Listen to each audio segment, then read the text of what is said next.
Hello, welcome to Oil for the Journey. I'm Victoria Marmolejo, your journey reader. We are following the Bridges for Peace Ignite the Truth Bible reading plan. And we are in a new year. So this is good that you're here with us. May this be one of your year's things to do, whether you call it a resolution or just a new change maybe in your life. This is one of the best things that you could take on. So welcome. We are in the book of Genesis, chapter 35 to 37. Let's go ahead and get started. Genesis 35. Then God said to Jacob, "Go up to Bethel and settle there, and build an altar there to God, who appeared to you when you were fleeing from your brother Esau." So Jacob said to his household and to all who were with him, "Get rid of the foreign gods you have with you, and purify yourselves and change your clothes. Then come, let us go up to Bethel, where I will build an altar to God, who answered me in the day of my distress, and who has been with me wherever I have gone." So they gave Jacob all the foreign gods they had and the rings in their ears, and Jacob buried them under the oak at Shechem. Then they set out, and the terror of God fell on the towns all around them, so that no one pursued them. Jacob and all the people with him came to Luz, that is Bethel, in the land of Canaan. There he built an altar, and he called the place El Bethel, because it was there that God revealed himself to him when he was fleeing from his brother. Now Deborah, Rebekah's nurse, died and was buried under the oak outside Bethel. So it was named Alon Bakuth. After Jacob returned from Padan Aram, God appeared to him again and blessed him. God said to him, "Your name is Jacob, but you will no longer be called Jacob. Your name will be Israel." So he named him Israel. And God said to him, "I am God Almighty. Be fruitful and increase in number. A nation and a community of nations will come from you, and kings will be among your descendants. The land I give to Abraham and Isaac, I also give to you, and I will give this land to your descendants after you." Then God went up from him at the place where he had talked with him. Jacob set up a stone pillar at the place where God had talked with him, and he poured out a drink offering on it. He also poured oil on it. Jacob called the place where God had talked with him Bethel. Then they moved on from Bethel while they were still some distance from Ephrath. Rachel began to give birth and had great difficulty. And as she was having great difficulty in childbirth, the midwife said to her, "Don't despair, for you have another son." As she breathed her last, for she was dying, she named her son Ben-Oni, but his father named him Benjamin. So Rachel died and was buried on the way to Ephrath, that is Bethlehem.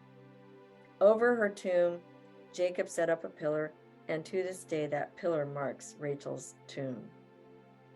Israel moved on again and pitched his tent beyond Migdal Eder. While Israel was living in that region, Reuben went in and slept with his father's concubine Bilhah, and Israel heard of it. Jacob had 12 sons. The sons of Leah were Reuben, the firstborn of Jacob, Simeon, Levi, Judah, Issachar, and Zebulun. The sons of Rachel were Joseph and Benjamin. The sons of Rachel's servant Bilhah were Dan and Naphtali. The sons of Leah's servant Zilpah were Gad and Asher. These are the sons of Jacob who were born to him in Padan Aram. Jacob came home to his father Isaac in Mamre near Kiriath Arba, that is Hebron, where Abraham and Isaac had stayed. Isaac lived 180 years. Then he breathed his last and died, and was gathered to his people, old and full of years. And his sons Esau and Jacob buried him. Chapter 36. This is the account of the family line of Esau, that is Edom. Esau took his wives from the women of Canaan, Adah, daughter of Elon the Hittite, and Aholibamah, the daughter of Anna and granddaughter of Zibeon the Hivite. Also Basemath, daughter of Ishmael and sister of Nebaioth. Adah bore Eliphaz to Esau. Basemath bore Reuel, and Oholibamah bore Jeush, Jalem, and Korah. These are the sons of Esau who were born to him in Canaan. Esau took his wives and sons and daughters and all the members of his household, as well as his livestock and all his other animals, and all the goods he had acquired in Canaan, and moved to a land some distance from his brother Jacob. Their possessions were too great for them to remain together. The land where they were staying could not support them both because of their livestock. So Esau, that is Edom, settled in the hill country of Seir. This is the account of the family line of Esau, the father of the Edomites in the hill country of Seir. These are the names of Esau's sons: Eliphaz, the son of Esau's wife Adah, and Reuel, the son of Esau's wife Basemath. The sons of Eliphaz were Teman, Omar, Zepho, Gatam, and Kenaz. Esau's son Eliphaz also had a concubine named Timnah, who bore him Amalek. These are the grandsons of Esau's wife Adah. The sons of Reuel, Nahath, Zerah, Shammah, and Mizah. These are the grandsons of Esau's wife Basemath. The sons of Esau's wife Oholibamah, daughter of Anah and granddaughter of Zibeon, whom she bore to Esau, Jeush, Jalam, and Korah. These were the chiefs among Esau's descendants. The sons of Eliphaz, the firstborn of Esau, chiefs Heman, Omar, Zepho, Kenaz, Korah, Gatam, and Amalek. These were the chief descendants from Eliphaz in Edom. They were grandsons of Adah. I probably keep saying her name different every time.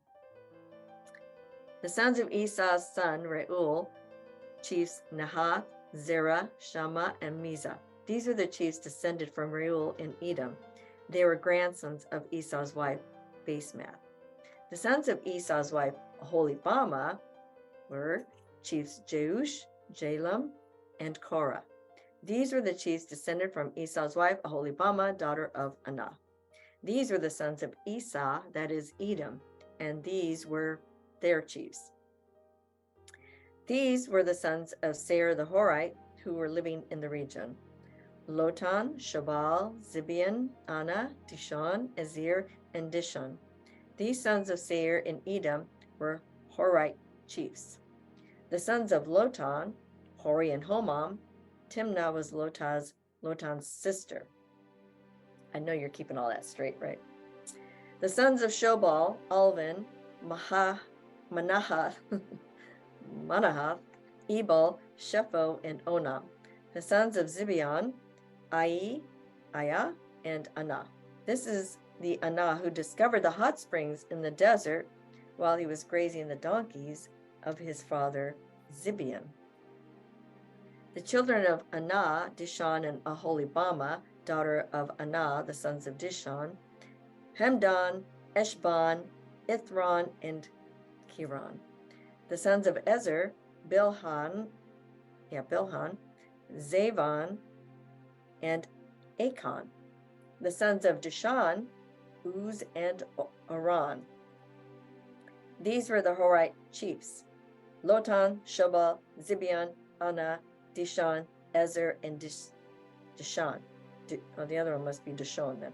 These were the Horite chiefs according to their divisions in the land of Seir. These were the kings who reigned in Edom before any Israelite king reigned. Bela, son of Beor, became king of Edom. His city was named Dinhabah. When Bela died, Jobab, the son of Zerah from Basra, succeeded him as king. When Jobab died, Husham from the land of the Temanites succeeded him as king. When Husham died, Hadad, son of Bedad, who defeated Midian in the country of Moab, succeeded him as king. His city was Avith. When Hadad died, Samlah from Masrekah succeeded him as king. When Samlah died, Shaul from Rehoboth on the river succeeded him as king. When Shaul died, Baal-Hanan, son of Akbor, succeeded him as king. When Baal-Hanan, son of Akbor, died, Hadad succeeded him as king. His city was named Pau, and his wife's name was Mehetabel, daughter of Matred, the daughter of Mezahab. Probably should have practiced some of these names ahead of time, right? Okay, here we go. These are the chiefs descended from Esau by name, according to their clans and regions. Timnah, Alva, Jeheth, Aholibama, Elah, Pinon, Kenaz, Timon, Mibzar, Magdiel, and Iram. These are the chiefs of Edom, according to their settlements in the land they occupied. This is the family line of Esau, the father of the Edomites. All right, we got through it. Chapter 37. Jacob lived in the land where his father had stayed, the land of Canaan. This is the account of Jacob's family line. Joseph, a young man of 17, was tending the flocks with his brothers, the sons of Bilhah and the sons of Zilpah, his father's wives, and he brought their father a bad report about them. Now Israel loved Joseph more than any of his other sons, because he had been born to him in his old age, and he made an ornate robe for him. When his brothers saw that their father loved him more than any of them, they hated him and could not speak a kind word to him. Joseph had a dream, and when he told it to his brothers, they hated him all the more. Where am I at? I hit it home. He said to them, "Listen to this dream I had. We were binding sheaves of grain out in the field when suddenly my sheaf rose and stood upright, while your sheaves gathered around mine and bowed down to it." His brothers said to him, "Do you intend to reign over us? Will you actually rule us?" And they hated him all the more because of his dream and what he said. Then he had another dream, and he told it to his brothers. "Listen," he said, "I had another dream, and this time the sun and moon and 11 stars were bowing down to me." When he told his father as well as his brothers, his father rebuked him and said, "What is this dream you had? Will your mother and I and your brothers actually come and bow down to the ground before you?" His brothers were jealous of him, but his father kept the matter in mind. Now his brothers had gone to graze their father's flocks near Shechem, and Israel said to Joseph, "As you know your brothers are grazing the flocks near Shechem, come, and I'm going to send you to them." "Very well," he replied. So he said to them, "Go and see if all is well with your brothers and with the flocks. Bring word back to me." Then he sent him off from the valley of Hebron. When Joseph arrived at Shechem, a man found him wandering in the flocks and asked him, "What are you looking for?" He replied, "I'm looking for my brothers. Can you tell me where they are grazing their flocks?" "They have moved on from here," the man answered. "I heard them say, 'Let's go to Dothan.'" So Joseph went after his brothers and found them near Dothan. But they saw him in the distance, and before he reached them, they plotted to kill him. "Here comes that dreamer," they said to each other. "Come now, let's kill him and throw him into one of these cisterns and say that a ferocious animal devoured him. Then we'll see what comes of his dreams." When Reuben heard this, he tried to rescue him from their hands. "Let's not take his life," he said. "Don't shed any blood. Throw him into the cistern here in the wilderness, but don't lay a hand on him." Reuben said this to rescue him from them and take him back to his father. Oh, so Reuben had some good intent there. So when Joseph came to his brothers, they stripped him of his robe, the ornate robe he was wearing, and they took him and threw him into the cistern. The cistern was empty. There was no water in it. As they sat down to eat their meal, they looked up and saw a caravan of Ishmaelites coming from Gilead. Their animals were loaded with spices, balm, and myrrh, and they were on their way to take them down to Egypt.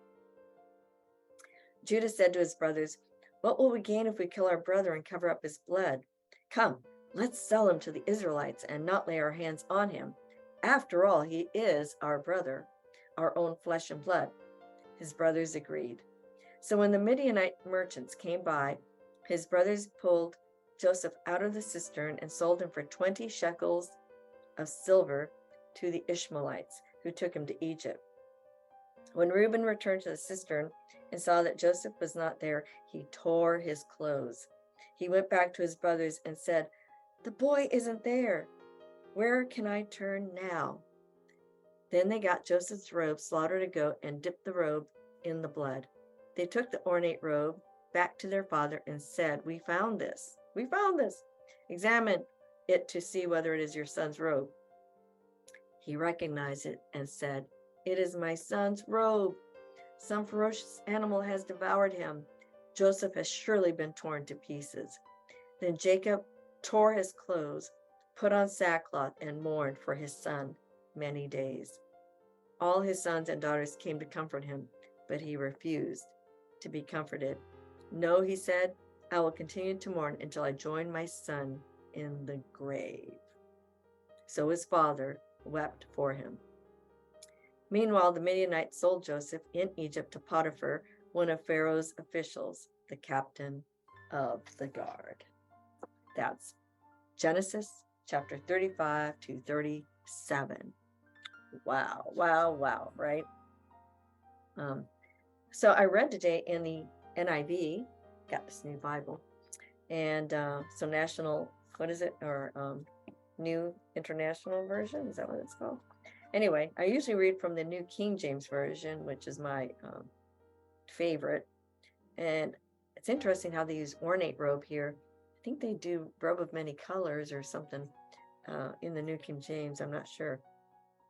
But this is such a great beginning. We're going to read more, so stay tuned and find out what happens to Joseph. Probably already read it and you probably already know, but still, it's like it brings on new life every time you read it. So stay tuned for tomorrow, and they'll pick it up in Genesis 38, Oil for the Journey. Thank you. Happy New Year, and shalom, shalom.